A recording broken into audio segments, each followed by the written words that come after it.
Some substances like carbon dioxide or oxygen can move across the cell membrane by a process called diffusion.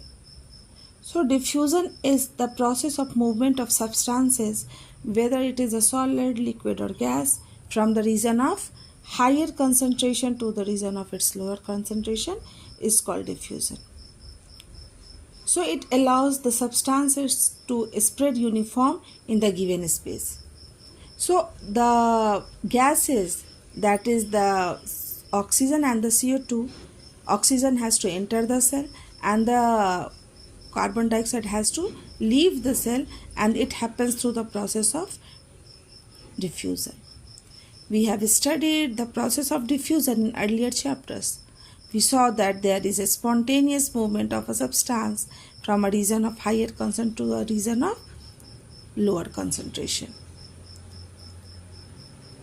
So what we can say, the substances may pass across the membrane with or without expenditure of energy.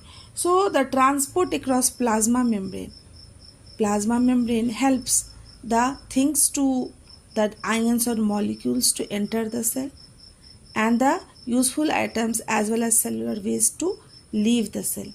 These happens through two processes, that is active transport and passive transport.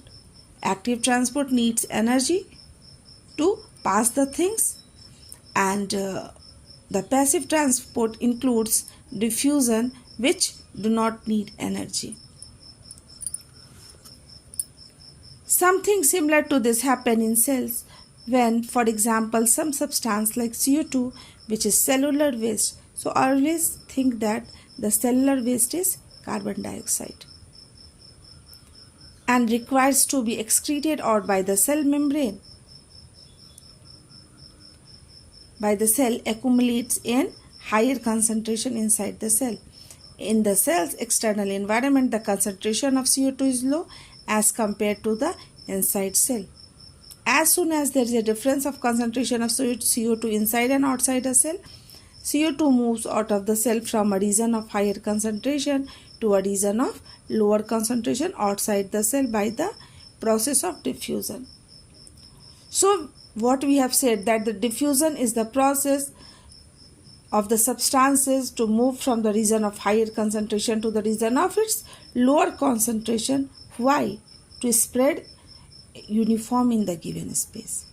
So what happens when the cellular waste, the amount of carbon dioxide is increased inside the cell? It has to be released from higher concentration to the